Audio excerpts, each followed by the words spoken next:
Hello बच्चों, welcome to Sunil academy. हमने chapter 1 relation और फंक्शन कंप्लीट कर दिया था बेटा, लेकिन उसमें एक छोटा सा टॉपिक है जिसको कहते हैं कंपोजिशन ऑफ फंक्शन या फिर रिंग बोलते हैं। पहले बेटा ये चैप्टर बहुत बड़ा होता था, लेकिन एनसीईआरटी ने अभी इसको बड़ा कम कर दिया है। सिर्फ एक पेज पर ही ये मेंशन है, आई थिंक पेज नंबर 12।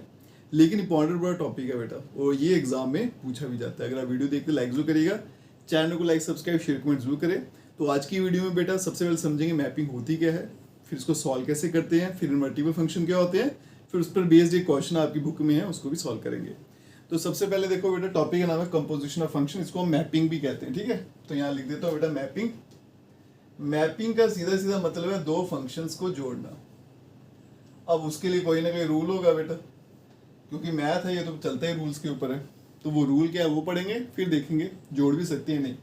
तो देखो बेटा, यहाँ पे मान लो मेरे पास दो फंक्शन है, एक का नाम है एफ एक्स वाई,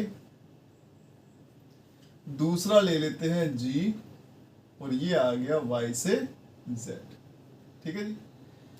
अब इसको थोड़ा और डिटेल में बताऊं तो ये आ गई आपकी डोमेन, ये आ गई कोडोमेन, ये आ गई डोमेन और ये आ गई कोडोमेन। अब मुझे इन दोनों फंक्शन को जोड़ना है, मैपिंग करनी है बेटा। तो उसका रूल क्या है बेटा, अगर पहले की कोडोमेन और दूसरे की डोमेन आपस में बराबर है या फिर सेम है तभी मैं इनको जोड़ सकता हूँ, अदरवाइज मैं इनको नहीं जोड़ सकता। तो पहला काम आपने ये चेक करना है बेटा कि पहले की कोडोमेन और दूसरे की डोमेन सेम है या नहीं है। तो यहाँ पे बेटा सेम है, तो इसका मतलब मैं इन दोनों को जोड़ सकता हूँ। जब मैं इन दोनों को जोड़ूंगा तो एक कॉमन वाला पोर्शन बीच में से हट जाएगा, तो सीधा सीधा फंक्शन बन जाएगा एक्स टू जेड। ठीक है, याद रहेगा। तो फंक्शन बन जाएगा मेरा अब एक्स से लेके जेड तक। अब मेन प्रॉब्लम है कि इस फंक्शन का नाम क्या होगा वो देखिएगा बेटा। अब देखो बेटा, नाम कैसे देना है, इसको एफ ओ जी बोलेंगे या जी एफ बोलेंगे, वो कहाँ से पता चलेगा। यहाँ देखो, सबसे पहले क्या लिखा है एक्स, तो आपने देखना है एक्स किसका है, तो एक्स किसका था एफ का। तो इसलिए बेटा इसका नाम जो है सबसे पहले क्या आएगा एफ, फिर पीछे आएगी मैपिंग, फिर आ जाएगा जी, जिसका यहाँ पे सेट होगा। ठीक है, पहला नाम उसी का आएगा, पहली बाजी वही मारेगा जिसका यहाँ पे सेट होगा। ठीक है, अगर जी का होगा तो पहला नाम जी का आ जाएगा, एफ का तो एफ का, और फिर उल्टा चलना होता हमने। ठीक है, ये होती है मैपिंग का साइन कि ये अब दोनों आपस में बंधन में बंध चुके हैं। ठीक है, अब इनका रिश्ता हो चुका है। अब देखो बेटा, मैपिंग का एक छोटा सा रूल है सिंप्लीफाई करने का। अगर मुझे मैपिंग सॉल्व करनी है, ये देखो जी सर्कल एफ, इसको सिंप्लीफाई करना है। तो कैसे करते हैं बेटा, इसको हम डोमेन के किसी एक नंबर से मल्टीप्लाई कर देते हैं, तभी ये सॉल्व होता है। ठीक है, ऐसे नहीं होता। अब देखो क्या होगा बेटा, जैसे मैं इसको मल्टीप्लाई करूंगा, अब देखो ये दो लोग हैं, शादी के बंधन में बंध चुके हैं, खुशी से जिंदगी जी रहे हैं। ये आ गया तीसरा बंदा, जैसे तीसरा बंदा इसके पास आया तो ये क्या बनेगा एफ एक्स, ये इसके साथ जुड़ जाएगा और ये वाला रिश्ता ये तोड़ देगा, तो जी जो है वो अकेला रह जाएगा। ठीक है जी, इस तरह से मैपिंग जो है मेरी काम करती है।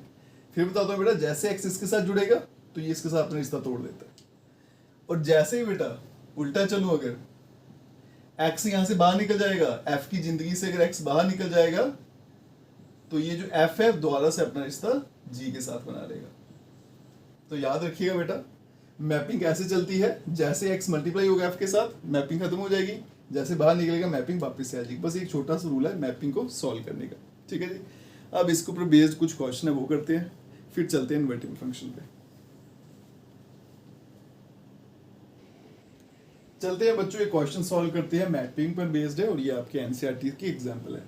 एफ फंक्शन दिया है मुझे, जी भी फंक्शन दिया है, और कैसे डिफाइंड है बेटा F2 F3 and so on. Find करना है जी सर्कल एफ। ठीक है, सबसे पहले देखेंगे बेटा इनकी मैपिंग पॉसिबल भी है या फिर नहीं है। तो मैंने क्या रूल बताया था बेटा, पहले का क्या होना चाहिए कोडोमेन और दूसरे का डोमेन सेम होना चाहिए, है ना, सेम है दोनों, तो इसका मतलब ये मैपिंग पॉसिबल ऐसा हो सकता है। अब देखो बेटा कैसे सिंप्लीफाई करेंगे। उसने बोला कि जी सर्कल एफ का आंसर बताइए। जब मैं बनाऊंगा ना जी सर्कल एफ, मैपिंग करूंगा तो ये वाले ये कॉमन जो है ये हट जाएगा। तो ये फंक्शन कैसे डिफाइंड रहेगा बेटा, 2 3 4 5, यहां से लेके 7 11 और 15, यही पढ़ा था अभी। ठीक है, अब करते हैं बेटा इसको सिंप्लीफाई। तो जी सर्कल एफ सबसे पहले बेटा किसके साथ मल्टीप्लाई होगा, 2 के साथ, और देखते हैं इसकी इमेज क्या आएगी।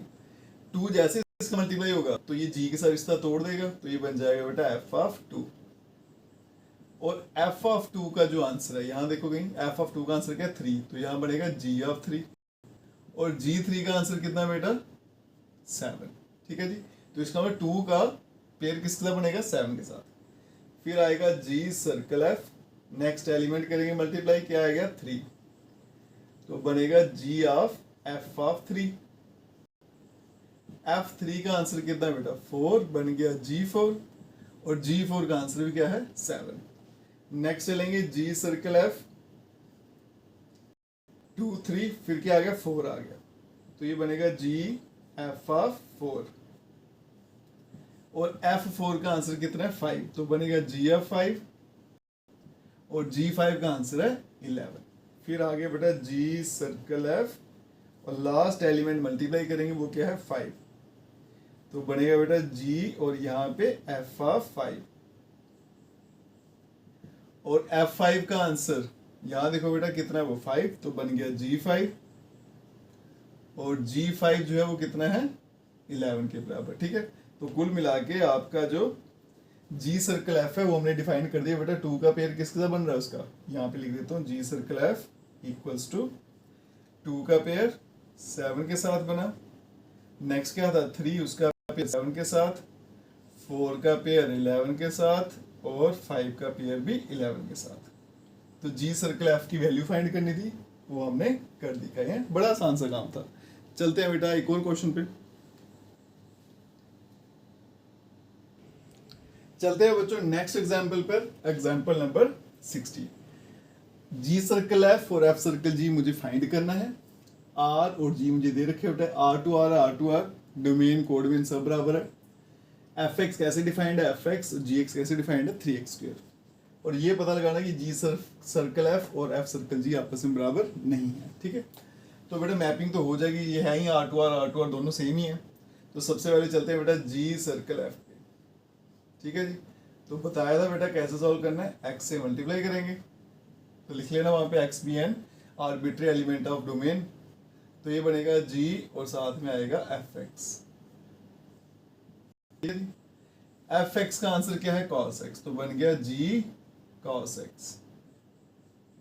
और ये बन गया आपका gx, तो gx का आंसर क्या है बेटा 3x², तो यहाँ पे क्या लिखूंगा 3x², बस x नहीं लिखना बेटा, उसके बदले में ये लिख देना है, तो बनेगा cos स्क्वायर x। एक आंसर आ गया। दूसरा चलते हैं बेटा f सर्कल G पे,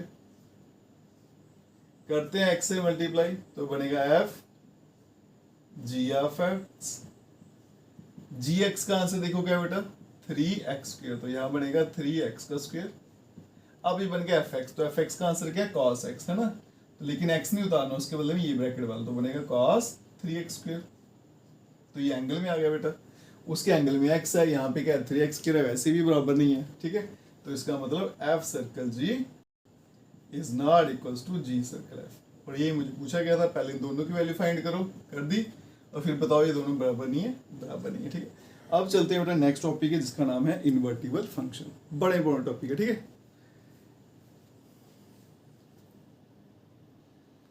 चलते हैं बच्चों नेक्स्ट टॉपिक है जिसका नाम है इन्वर्टिबल फंक्शन। तो देखिए बेटा क्या होते हैं, मान लो मेरे पास एक फंक्शन है f, let f be a function x से लेके y तक। ठीक है, और बेटा f जो है आपका नंबर 1 वो क्या है 1 1 भी है, और नंबर 2 f जो है वो ऑन 2 भी है। ठीक है जी, तो फिर मैं बोलूंगा कि f जो है वो इन्वर्टिबल है। ठीक है जी, यहां तक समझ लग गया, ये इन्वर्टिबल फंक्शन है। अगर ये फंक्शन इन्वर्टिबल है तो इसका मतलब इसका इनवर्स भी एग्जिस्ट करेगा। तो मान लेते हैं लेट g जो है वो इनवर्स है f का। ठीक है, अब f का इनवर्स क्या है g, तो g कैसे डिफाइंड होगा बेटा, यहां देखिएगा f क्या x टू y, तो g उसका क्या इनवर्स है, मतलब उल्टा है, तो वो क्या हो जाएगा y से लेके x तक हो जाएगा। अब यहाँ पे बेटा एक छोटी सी बात समझाऊंगा, देखो ये नंबर 2 है, इसको मल्टीप्लाई करूंगा 1/2 से, ये नंबर है, ये इसका इनवर्स है, दोनों को मल्टीप्लाई किया तो आंसर क्या आएगा 1। सेम चीज यहाँ भी चलेगी, ये फंक्शन है आपका, ये उसका इनवर्स है, अगर दोनों की मैपिंग कर दूंगा f सर्कल G, उसका आंसर क्या आएगा I।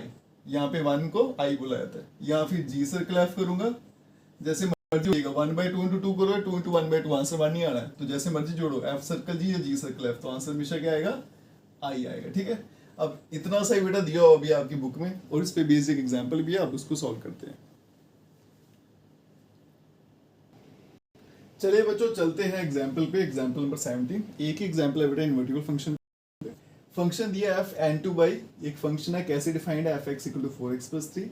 y कैसे डिफाइंड है बेटा, y जो है वो भी एक नेचुरल नंबर है, और y की वैल्यू क्या है 4x+3, x belongs to n, मतलब x की वैल्यू डालते हो, नेचुरल नंबर है x, 1 डालोगे तो y का आंसर क्या आ गया 11। इस तरह से y भी आते जाएंगे आपके पास। ठीक है, show that f is invertible, सबसे पहले ये बताइए कि ये इन्वर्टिबल है, फिर उसके बाद में इसका इन्वर्स फाइंड करिए। ठीक है, अब देखो बेटा यहाँ पे फंक्शन दिया आपको f n से लेके y तक। ठीक है जी, मैं क्या करूंगा बेटा, मान लेता हूं g जो है वो एक फंक्शन है। ठीक है, वो भी एक फंक्शन है, और g कैसे डिफाइंड है, y से लेके n तक। अब ये इसका इनवर्स नहीं है, बस एक फंक्शन लेके चल रहा हूं। इसको कैसे डिफाइंड किया था, F x equals to 4x+3, और gx कैसे डिफाइंड कर रहा हूं मैं, इक्वल्स टू बेटा ये आएगा आपका y-3 डिवाइडेड बाई 4। अब ये कहाँ से है वो देखिए बेटा, यहाँ पे देखो बेटा एफ एक्स जो है उसको अगर मैं y मान लूँ, ठीक है, let y equal to F X, ऐसे होता है, तो y equals to F X की वैल्यू क्या आ गई 4x+3। ठीक है, ये शिफ्ट करते हो तो y-3 इक्वल टू 4x आएगा, तो 4-3 डिवाइडेड बाई 4 इक्वल्स टू, ये sorry y-3/4 equals to x आ गया। ठीक है, तो ये हो जाएगा आपका g ऑफ y, मैंने x लिख दिया था, g ऑफ y है, क्योंकि सारा आंसर y में आ रहा है। अब मैं इनकी मैपिंग करूंगा, अगर मैपिंग करके आंसर क्या आ जाएगा बेटा i, तो इसका मतलब ये इसका इन्वर्स बन जाएगा, और इन्वर्स उसी का एग्जिस्ट करता है जो इन्वर्टिबल होता है, तो f जो है वो ऑटोमेटिकली इन्वर्टिबल हो जाएगा। ठीक है, तो सॉल्व करते हैं बेटा, सबसे पहले f सर्कल g फाइंड करेंगे। ठीक है जी, g पहले है तो g का एलिमेंट क्या है बेटा, देखो यहाँ पे y से शुरू हो रहा है ना, तो फिर इसको y से मल्टीप्लाई करना है, तो ये बनेगा f, और यहाँ बनेगा gy। ठीक है जी, f आ गया, gy क्या आ गया आपका y-3 डिवाइडेड बाई 4। अब ये बन गया fx, तो fx का आंसर मुझे दे रखा है, इसी को कॉपी करना है, बस x के वाले में ये लिखते जाइए, तो क्या बनेगा y-3 डिवाइडेड बाई 4 और प्लस का 3, 4 कैंसिल हो गया, बचेगा y-3 और +3, ये भी कैंसिल, तो आंसर क्या आ गया y। तो इसका मतलब f सर्कल g, यहाँ पे भी y था, और आंसर क्या आ गया बेटा y, है ना। इसको मैं लिख सकता हूँ f circle g equals to i। Identity का मतलब क्या है बेटा, जिससे मल्टीप्लाई करोगे आंसर वही आएगा, इसी को आइडेंटिटी। ठीक है, तो यहाँ पे बनेगा i y मतलब y इसलिए लिया क्योंकि आंसर आपका y में आया था। ठीक है, या फिर यहाँ पे y काट लो, पीछे क्या बचेगा, i बचेगा। आगे चलते हैं बेटा, अब फाइंड करेंगे g सर्कल f। अब f की बारी है बेटा, तो यहाँ देखो f की डोमेन क्या n, और यहाँ पे नंबर कैसे x में है, तो x ले लेंगे यहाँ पे, तो क्या बनेगा g एफ एक्स, ये बन जाएगा बेटा g एफ एक्स का आंसर क्या है 4x+3। अब ये बन गया gx, तो gx का आंसर देखो क्या है, सॉरी gy का दिया हो मुझे, हाँ वैल्यू डालेंगे बेटा इसी में, बस y के वाले में ये लिखते जाओ, तो y आ गया पहले, उसके वाले में क्या आएगा 4x+3, आगे -3 डिवाइडेड बाई 4, 3 कैंसिल आउट हो गया, बन गया 4x/4, 4 कट गया, तो आंसर क्या आ गया x। तो मतलब g सर्कल f, x से मल्टीप्लाई किया तो आंसर क्या आ गया x। ठीक है, तो यहाँ पे बनेगा g circle f equals to i of x। तो आप देख सकते हो बेटा कि f सर्कल g उसका आंसर भी i है, और g सर्कल f उसका आंसर भी क्या आ गया i आ गया। तो इसका मतलब जो आपका f है वो इन्वर्टिबल फंक्शन है, f जो है वो इन्वर्टिबल फंक्शन है, इन्वर्टिबल फंक्शन, और आपका जो g है वो इनवर्स है f का। ठीक है जी, तो एक ही क्वेश्चन किया हमने, एक ही तरीके से किया, इन्वर्टिबल भी पता चल गया और इनवर्स भी पता चल गया। ठीक है जी, तो बेटा आपको इतना ही दे रखा है बुक में, तो जितना दिया था मैपिंग के बारे में, इन्वर्टिबल फंक्शन मैंने सारे का सारा आपको करवा दिया। अगर आप वीडियो देखते हो तो लाइक जरूर करिएगा, और चैनल को लाइक सब्सक्राइब शेयर कमेंट जरूर करें। Best of luck.